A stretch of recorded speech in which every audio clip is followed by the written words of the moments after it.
gobyerno ay may mga elite forces.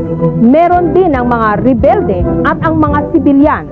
Ito ang mga puwersa ng MILF at ang grupo ng mga ilaga ng Manero Brothers na di umano ay hindi tinatablan ng bala. Mula Nueva Ecija, Port Magsaysay, nagtungo kami sa isang lugar kung saan isang tila alamat na sa larangan ng digmaan ang nagkukuta. Sa General Santos, Mindanao, isang grupo ng mga sibilyang militar na pinangingilagan, ang mga tinatawag na ilaga.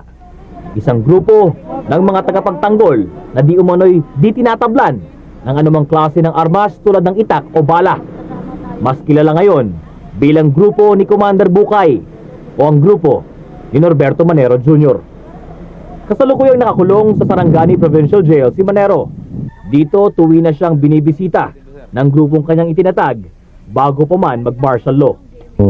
Nabuo itong grupo mula nung kapanahonan na kulang pa ang mga armed forces natin at saka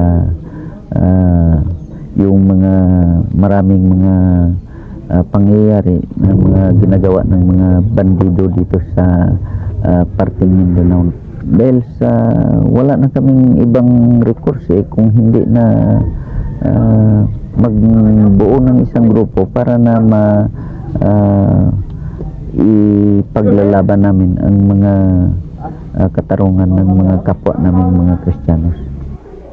Ayon kay Manero, ang mga ilaga ang mga unang inihaharap sa engkwentro. Bukod sa angking tapang ng grupo, may kakaiba silang kapangyarihan.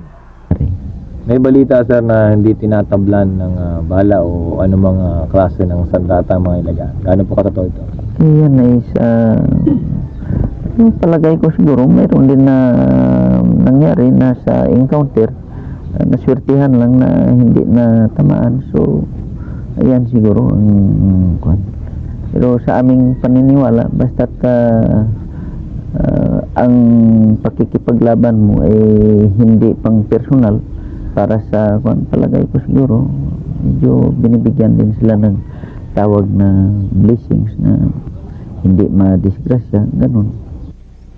Isa sa mga tumatayong leader ng mga ilaga ay si Commander Ligaya.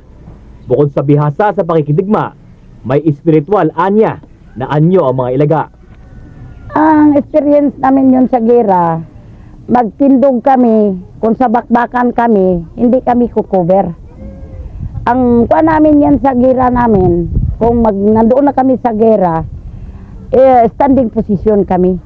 Hindi kami magdapa, hindi pwede kami sa kahoy. Harap-harapan yung aming sa operation. Bukod sa samahang armado, isang relihiyosong grupo ang mga ilaga. Taimtim sa pagdarasal, na kadalasan ay Latin na isinalin sa salitang Ilonggo. Taglay nila ang mga gamit na anila ay mabisang panlaban sa kapahamakan, mga anting-anting na nagmula pa sa mga matatanda. Hindi ba kayo tinatablan ng bala? Hindi man kami natablan. Bakit? Yung mga gamit namin, mayroon kaming ginainom.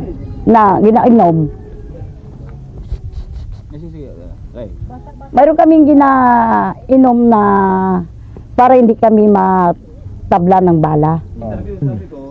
Sari-saring anting-anting ang nakabalot sa katawan ng mga ilaga. Sa paniniwalang nagmumula rito, kasabay ng kanilang pananalig, ang proteksyon laban sa kapahamakan. Paano kayo nasimulang nasali sa ilaga? Matagal na kasi ako rito sa Mindanao, pero ang lahi din namin is Bicol din. Pero matagal na ako rito sa Mindanao. So, si Commander Inday Ligaya, nung bata pa ako, siya idol ko na po siya. Dahil sa maraming kabutihang na itulong niya dito noon sa labanan ng Black Shirt and then Ilaga. Bakit ka nahimok na sumali? Ako kasi, sa totoo lang, hindi ako purely commander noon. Kasi nung bata pa ako, nakita ko nung bata pa, mahilig din kasi ako sa mga ganyan ba, mga agimat. So, nakita ko yung mga tauhan ni Commander Inday Ligaya nung nakipagbakbakan sa mga Black Shirt noon. So, wala namang nasawi. Ayon kay Commander Inday, dahilan sa mas bihasa sila sa kabundukan at may natural na proteksyon sa mga bala, sila ang mga ipinopronta ng militar sa labanan.